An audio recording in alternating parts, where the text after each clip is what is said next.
Good morning. This morning's reading is The Great Secret, the key that unlocks the doors of wisdom, happiness, and truth, retold in the Tao Pu, originally written by Chung Tse. Consciousness wandered north to the land of the dark waters and climbed the unnoticeable slope where he met the speechless non-doer. I have 3 questions for you, consciousness said. First, what thoughts and efforts will lead us to understanding the Tao? Second, where must we go and what must we do to find peace in the Tao? Third, from what point must we start and which road must we follow in order to reach the Tao? Speechless non-doer gave him no answer. Consciousness traveled south to the land of the bright ocean and climbed the mountain of certainty, where he saw impulsive speechmaker. He asked him the same questions. Here are the answers, impulsive speechmaker replied. But as soon as he started to speak, he became confused and forgot what he was talking about. Consciousness returned to the palace and asked the Yellow Emperor, who told him, "To have no thought and put forth no effort is the first step towards understanding the Tao. To go nowhere and to do nothing is the first step toward finding peace in the Tao. To start from no point and follow no road is the first step toward reaching the Tao." Tao literally means the path or the way. It's that indefinable, harmonious power that flows through the universe. It flows through all things, both animate and inanimate. And the goal of Taoism is to be in harmony, in flow with the Tao, with that life source, with God, with whatever you want to call that higher source. Lao Tzu wrote this: "Rather than a great tree resisting the wind and sometimes breaking, we should become like bamboo, yielding and supple. Then the wind will flow through unhindered, and the bamboo will not break." In other words, non-resistance, allowing that flow to move through instead of pushing back. So in Taoism, there are 3 jewels that they seek: compassion, moderation, and humility. And they're also translated as kindness, simplicity, and modesty. They are the key ethical guidelines for this tradition. So compassion's the first jewel. It's the ability and the willingness to empathize with the suffering of others. And according to Lao Tzu, compassion is what leads to courage. When we see living beings suffering, we are motivated to help alleviate their difficulties. And compassion flows from that understanding that all things truly are one and interconnected. When we come to that realization that we are of the same essence of all things, our sense of identity really begins to expand. And as it expands, it includes all beings, all things, all everything. Moderation is the second jewel. It's a commitment to avoiding overindulgence and excess. And Lao Tzu points out that moderation leads to generosity because those who are frugal with their resources have more to give when their energy is really truly needed the most. In addition to the traditional meaning of that term, moderation in the Taoist sense promotes a modest, wholesome lifestyle. The third jewel is humility. And in advising us to dare not to be ahead of others, Lao Tzu echoes the same sentiment that Jesus did, that many who are last will be first. The Tao Te Ching teaches that in a spiritual sense, the best way that we can lead is to remain humble and to set an example by the way we live, by the way we behave, by the way we treat others, which means that we don't assume we have all the answers to everything, that we don't assume our way is the only right way. We do allow others to have their opinions without judgment. That approach, they say, helps us keep in that natural flow of the Tao. And it guides us through living that good life that we're looking for, that harmonious, balanced life. And it helps us also to recognize our vulnerabilities as well as our constraints. And at the same time, growing our potentials and our possibilities. So those three jewels are the basic ethical foundation for this tradition. Now, nobody is going to embody those virtues every day, all the time, for the rest of their life. However, it's a goal, right? We do the best we can on a daily basis to keep ourselves in that balance. So the Tao is a mysterious natural order of the universe. Paradoxically, what the sages have most often said about the Tao is that nothing can be said about it. So, Pooh, as in Winnie the, right? I got to do that. As explained in Benjamin Hoff's book, is an absolute great Taoist because he lives his life consistent with these principles. He's absolutely present in every single moment. He practices non-resistance. He doesn't fight with anything. He just allows things to be.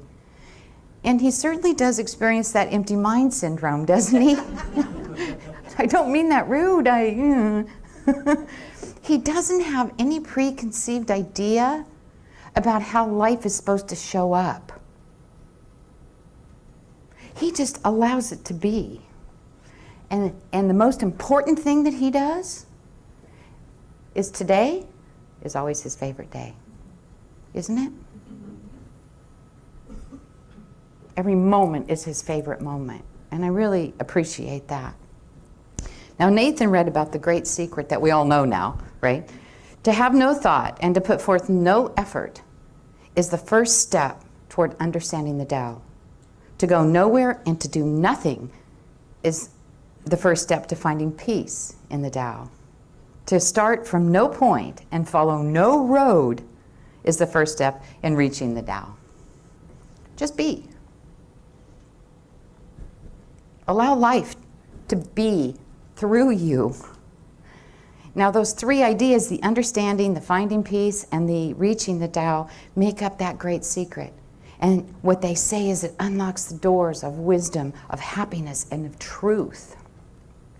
The way, of course, includes the spiritual path, and it infers a lot more than just that. The way is the flow of life, the way things are. It's that force that moves through all things, that permeates all things, that governs all things. Now, the way cannot be manipulated or resisted without consequences to ourselves. We can sure try, and we all have, I'm sure. I know I have. And we don't like the consequences necessarily. That does happen. And since it's considered to have indescribable qualities that prevent it from being defined or from being expressed in words, when you name it or when you categorize it, they say it completely loses its meaning. It's like trying to explain God as an infinite being. We can't quite get our mind around that. So the Tao's not considered to be a name for a thing. It's a reference to the natural order of existence. The way is understood only through knowing, through experiencing. To live the way of the Tao is a particular way of appreciating, learning from, and working with whatever happens in life on a daily basis and being okay with that. Like Pooh, going with the flow. Lao Tzu told us we have to yield to the Tao to be happy, to surrender to the way things are. And that we'll reach happiness when we accept everything just as it is. We attain serenity, he says, when we no longer wish for something else. That one's huge, isn't it? When we no longer wish for something else. So people ask, how do you become a Taoist? What books do you read? What temple do you attend? And the truth is, you don't become a Taoist. You have a realization that that's who you already are. What I appreciate a great deal about the concept in Taoism is intentionally working in harmony with life's circumstances, with whatever situation is right in front of us. It's about shifting our thinking from what's perceived to be negative and shifting that into something positive. Now, that's not about pretending, right? It's about understanding life. It's about understanding how the universe works, knowing that all things are happening for our highest and our best good, no matter what it looks like. It's about enjoying every moment of the day and not having to struggle and worry and fret. And it's recognizing that all that unhappiness that we've experienced comes from the ego, from that interfering, unappreciative ego that wants what it wants, when it wants it. Who gets that? He allows life to be as it is. He stays very present moment, right? His awareness is right here and right now, always. There's a story in this book that I really appreciate, and it's that story of Pooh setting out on a journey to take a jar of honey to Tigger for his birthday. And so Pooh's walking along, smelling the flowers, just paying attention to the beautiful day. And he decides, you know what, I'm hungry. So he immediately forgets where he's going. He forgets why he's even going there. He eats the honey. And then when he's done, he's like, oh yeah, I remember where I was going and why. And Tigger's gift is now gone. Right? But he has this great idea. He's not going to worry about that. He has a great idea because what he's going to do is he's going to give Tigger an empty jar to put things in. Great idea, right? Well, as it turns out, it was perfect because Piglet has this balloon for Tigger's birthday. And he's running along and trying to hurry up to get to Tigger's house, and guess what? He falls and it pops. So he gets to Tigger's house, and voila, he's got an empty jar. So they decided the remnants of this balloon can go in Tigger's empty jar. It's perfect. It all worked out. Pooh was absolutely thrilled that everybody ended up happy. No stress, no worry. They kept it very simple and everyone was thrilled. We so complicate our lives, don't we? We demean ourselves. We question our choices, our decisions. Instead of just saying, it is what it is, and I'm going to make the best of it and move forward and know that something else will come up. Or telling ourselves we were so clumsy to have popped that balloon, how could I have done that, right? No, it worked out beautifully and perfectly. So, now we're going to see if you could qualify to be a Taoist. Yeah, this is big. If you describe yourself as spiritual but not religious, okay. If you believe that you can behave ethically without religious guidelines. If you think that people need to spend less time worrying about the meaning of life and more time living it. If you see yourself as part of the natural world, be it a bird, a rock, or a stream. If you believe that if you don't believe that there's an all-powerful, all-knowing God who listens to everyone's prayers and responds only to those he deems necessary or important. By the way, even if you're an atheist or an agnostic, you might actually be a Taoist. If you understand that good and evil are human, not divine descriptions. If you believe no one, no religion, no philosopher, no charismatic leader has the one true answer. If you don't believe that you have done anything that you need salvation for. If you believe living in the moment, not dwelling on the past or worrying about the future. If you try not to be one of those people being persuaded to spend money they don't have on things they don't need to create impressions that won't last on people they don't care about. If your definition of creationism is that man created gods. If you prefer to go with the flow, moving like water around all types of physical and mental obstacles. If you love your fellow beings and just want to see us all get along and stop harming this planet. If you value others not only for their similarities, but also for their differences. This is my favorite one. If you think someone doesn't approve of gay marriage, they shouldn't have one. Right? That one makes sense. If you can see that the true path to enlightenment can only be found within. If you can see that you are living the perfect life for you in a perfectly designed universe. And if you understand that a journey of 1,000 steps begins with the first one. So, in short, if you can conceive of an unnameable, infinite power that has always existed, that powers the universe, holds molecules together, makes flowers bloom, birds sing, your heart beat, allows the sun to shine and the rain to fall on both the good and the evil, all without putting any demands on the recipients or having the need to be worshipped or even acknowledged, then you just might be a Taoist. Whew, that's a mouthful, right? It's so similar to our teachings here.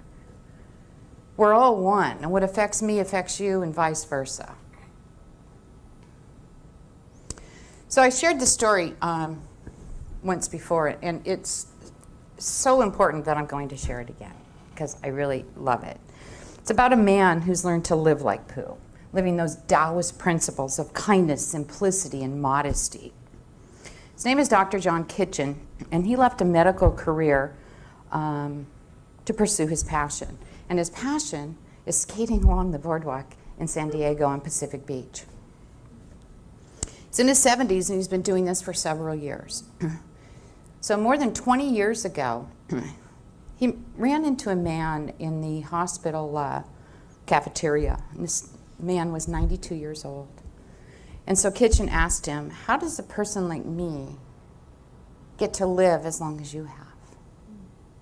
And the man answered him, and he simply said, do what you want.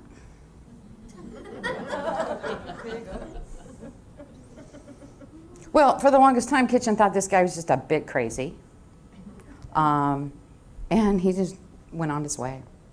So he carried on with his successful career, working very hard to become materially successful, right? Because that's what we're supposed to do. He wanted to attain that personal satisfaction through his material wealth. He even went so far as to create an exotic zoo for underprivileged children. What a beautiful thing. He did all the things he was supposed to do: college, marriage, career, child, and he still felt unsatisfied. He still felt like something was missing. And that little thought from that old man kept in his head: do what you want to do. Well, time goes by, and he started having trouble with his eyesight. And he had this affliction where he couldn't recognize faces. So he was forced to, of course, retire. And when he did, he made a decision. I'm going to do what I want to do. And that turned out to be skating on the boardwalk night and day. Now, when he first started doing this, and probably still, some people thought he was homeless. Other people think he needed serious psychiatric help. And for a while, he said he did too. He has perfected a style of skating in slow motion. And he said it puts him in the zone, gives him that opportunity to ponder those eternal questions. And he's never been happier. He has never felt more alive. He lives in that studio apartment instead of a really large house or a mansion. He writes and he creates when he's not skating. He loves life. He goes with the flow. He stays in the Tao. There is simplicity in the natural power of the universe. And when simplicity is altered, something is lost. We so complicate our lives. And simplicity, when expressed in its true form, is wisdom. Freedom is how it shows up. And in that simplicity, we find the childlike aspects of our life, and life becomes fun. We're supposed to be enjoying life. That's a law, that's a rule, okay? So all of you need to know that. We're called to let go of the arrogance and the complexity of our ego that says, everything has to be perfect, this isn't how I planned it, this isn't what somebody else decided was best for me. We need to let go of all of that. Find ways to balance the simple and the complex in everyday life. Find the simple and the quiet, the natural and the plain. We're much happier and much more harmonious when we are in that space. So I'm going to close this morning by sharing an excerpt from Hoff's book. The masters of life know the way, for they listen to the voice within. The voice of wisdom and simplicity, beyond cleverness and beyond knowledge. That voice has been given to everybody. Within each of us, there is an owl of knowledge, a rabbit of cleverness, Eeyore the complainer, and Pooh. For a long time, we have chosen the way of owl and rabbit, and then like Eeyore, we complain about the results. If we are smart, we will choose the path of Pooh. As if from far away, it calls to us with the voice of a child's mind. It may be hard to hear at times, however, without it, we will never find our way through the forest of real life. So I invite you this week to spend a lot of time being in that balance, in that harmony. Come to know who you are. Learn what you are capable of.